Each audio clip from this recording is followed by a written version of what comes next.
The most theologically loaded detail in the entire crucifixion account is not the crown of thorns, not the darkness at noon, and not the torn temple veil.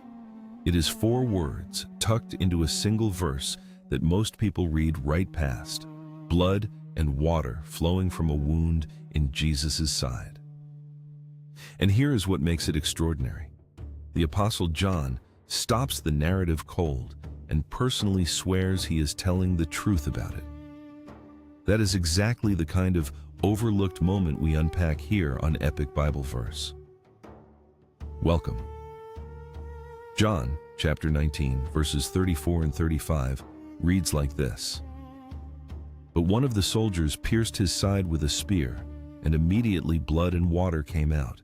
He who saw it has borne witness, and his witness is true, and he knows that he is telling the truth, so that you also may believe. Stop right there.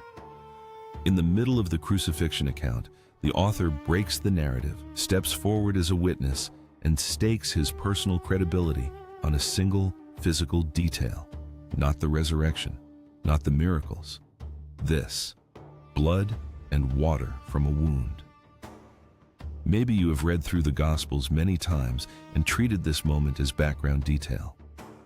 If you are like most believers, you have always sensed there was something significant here, but you were never quite sure what it was. Maybe someone told you it was a medical curiosity, or perhaps a proof of death, and you moved on. But if John interrupted his own account to swear an oath about it, then it is not background. It is load-bearing. It is doing something that the rest of the narrative depends on. And by the end of this video, you are going to see exactly what that is. Here is how we are going to walk through this together. 3 layers, one at a time. First, what physically happened when that spear went in and why it matters.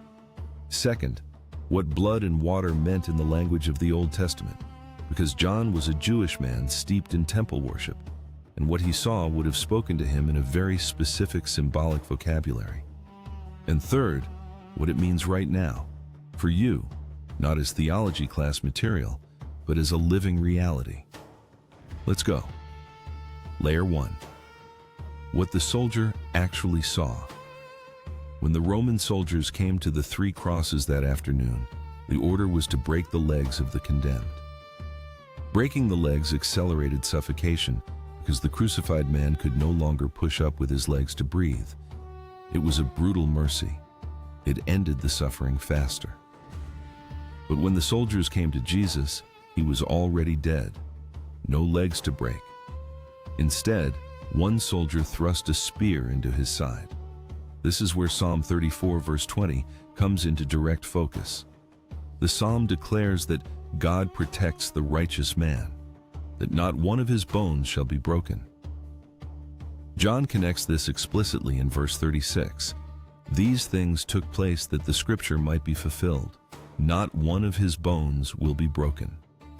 The Passover lamb, according to Exodus chapter 12 verse 46, was also to have no bones broken. John is layering these images deliberately, which means he is already seeing a pattern in scripture that points to something greater as he reports the physical facts. Now, as for the wound itself, when the spear pierced the right side of the chest, it almost certainly penetrated the pericardial sac, the membrane surrounding the heart, and possibly the heart itself. In a body that had endured the physical trauma Jesus had experienced, the beatings, the blood loss, the suffocation of crucifixion, there would have been a buildup of fluid in the pericardial sac. When the spear broke through, that fluid, which is a pale, watery serum, would have flowed out separately from the darker blood still present in the surrounding vessels. To an eyewitness standing nearby, it would have looked exactly like what John described. Blood and water, distinct, flowing together. The physical explanation is real, but here is the critical move. Understanding the biology satisfies the curious mind, but does not explain why John swears an oath about it. Doctors and researchers can explain what happened physically. What they cannot explain is why this moment carries the weight of an apostolic testimony. For that, you need to understand the language John was speaking, the language of the sanctuary. Layer 2, the language of the sanctuary. Think about this for a moment. You have probably been in situations where something happened around you, and later you realized that event meant far more than you knew in the moment. Maybe you got a phone call you almost didn't answer, or you took a different route to work on a day when your usual road was blocked. Looking back, you could see the pattern. That is something like what was happening at Calvary, except here, the pattern had been deliberately laid down over 1,500 years, one sacrifice at a time. Scholars of this passage observe that the entire Old Testament sacrificial system was, in its essence, a living sermon about what the Messiah would accomplish. Every lamb placed on the altar was a prophecy, every act of blood being shed, and every act of ritual cleansing with water was pointing forward to a single moment that would make sense of all of it. The substitute in the sanctuary, the offering placed in the sinner's place, was a pattern in Scripture pointing to the perfect offering of Jesus Christ. Now, let's build the chain. Leviticus chapter 17, verse 11 is foundational. For the life of the flesh is in the blood, and I have given it for you on the altar to make atonement for your souls, for it is the blood that makes atonement by the life. Blood, in the language of the Old Testament, was the currency of making things right between us and God. It was not arbitrary. God designed the sacrificial system so that every Israelite understood from childhood, sin requires a substitute, the substitute dies, and it is the blood that seals the transaction. But the Old Testament sacrificial vocabulary also included water. Numbers chapter 19 established the use of water for ritual purification, cleansing from defilement and impurity. The prophet Ezekiel, looking forward to the new sacred agreement God would make with his people, described it in chapter 36, verses 25 and 26, in stunning language. I will sprinkle clean water on you, and you shall be clean from all your uncleannesses. And I will give you a new heart. Forgiveness through blood, cleansing and renewal through water. These were the two complementary movements of the entire redemption vocabulary God had been building since Sinai. And on the Day of Atonement, the holiest day in the Israelite calendar, both movements were present together: blood for the payment that takes away sin, water for purification. The high priest carried both into the work of reconciliation. So here is what John witnessed through the eyes of a Jewish man who had grown up immersed in this entire system. When the spear pierced the side of Jesus, what came out was not just a medical phenomenon. It was the completion of a symbolic vocabulary. God had been writing for a millennium and a half. Blood for making things right between us and God. Water for cleansing, together, from one source, at one moment. The sacrifice was not only finished in word, as Jesus had declared from the cross with, "It is finished," in John chapter 19, verse 30. It was finished in sign. Here's a word worth sitting with. The Greek word used in John chapter 19, verse 30 for finished is tetelestai. It is in the perfect tense, which in Greek indicates a completed action with continuing results. It is finished, and the effects go on forever. When the blood and water flowed moments later, they were the visible, physical signature of that perfect tense. The making right of our souls was complete. The cleansing was available. The covenant was sealed. Think about what it means to come to the end of a very long story and finally understand why every detail mattered. That is what Calvary is. Every Passover lamb in Egypt pointed here. Every sacrifice on the altar in the wilderness pointed here. Every drop of blood on every altar in the Jerusalem temple for 1,000 years pointed here. And what flowed from that wound was the answer all of it had been asking. Layer 3, what John knew that we miss. Now, John does not just leave this as history. He returns to it in his letters. 1 John chapter 5, verses 6 through 8 is one of the most theologically precise statements in the entire New Testament, and it is almost never given the attention it deserves. John writes, "This is he who came by water and blood, Jesus Christ, not by water only, but by water and blood." Why would John need to say that? Because by the time he wrote his letters, a dangerous teaching had begun to circulate in early Christian communities. Some teachers were arguing that the divine Christ descended upon the human Jesus at his baptism in water, but departed before the cross. In other words, the divine nature escaped the suffering. The Christ who came through water was not the same one who went through blood. John's response is direct and clear.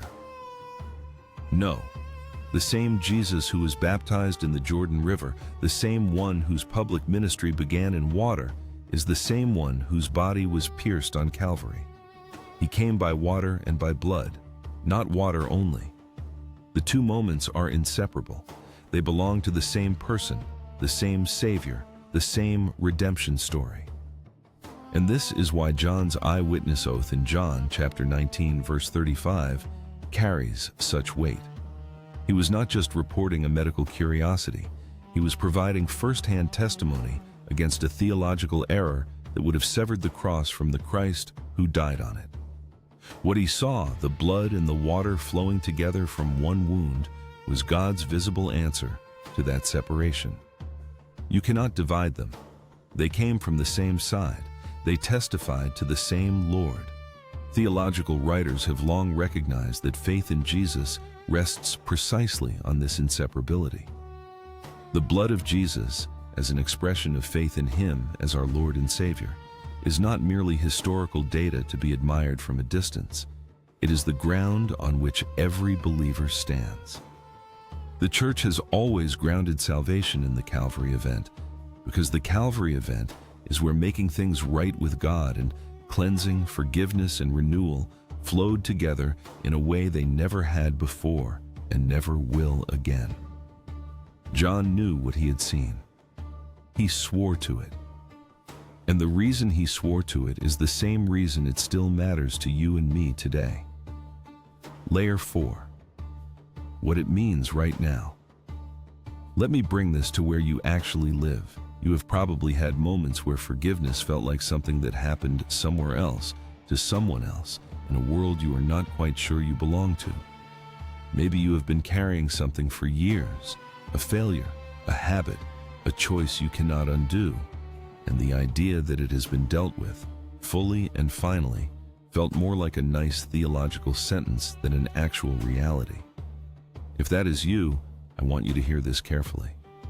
What flowed from that wound was not a symbol of something God planned to do someday.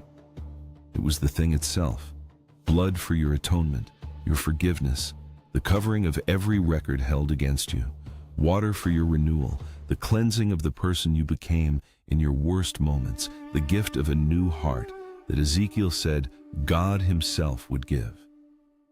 Both, together, already accomplished. The word tetelestai was already spoken. The blood and water were already flowing, before you even knew you needed them. The prophet Ezekiel looked forward to a day when God would sprinkle clean water and give a new heart.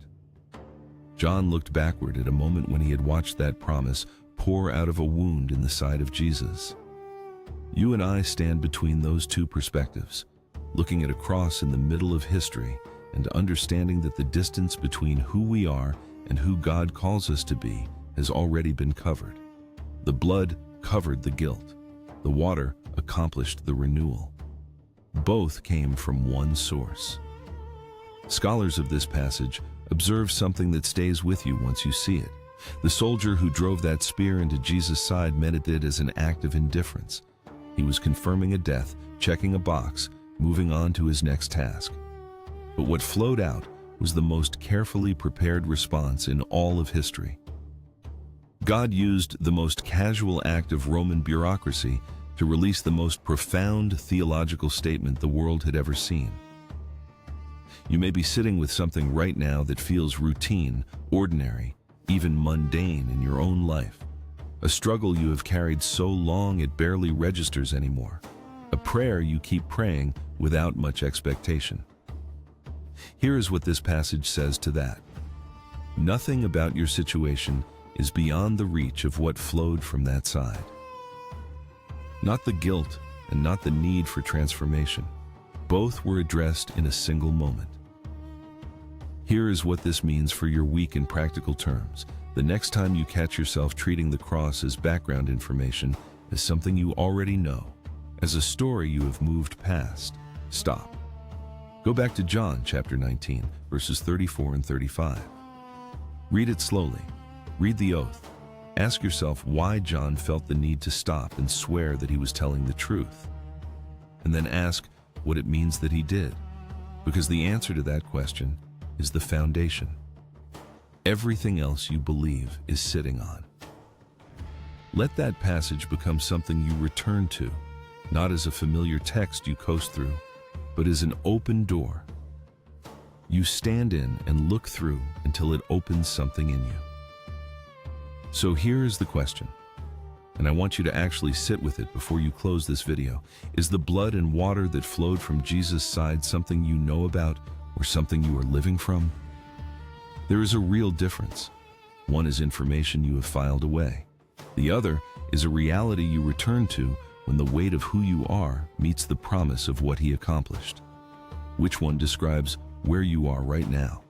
Let me know in the comments, because that question matters, and you are not alone in it. If this kind of deep look at Scripture is what you are hungry for, you are in the right place. Epic BibleVerse exists to open up exactly these moments, the ones most people read past, the details that are holding the whole story together. Subscribe and stay close, because there is so much more we are going to unpack together.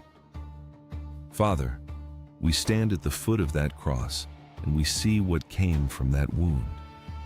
Blood that covers every record held against us, and water that makes us new. Let that be more than something we know today. Let it be something we live from, something we return to, something we cannot stop marveling at. In Jesus' name, amen.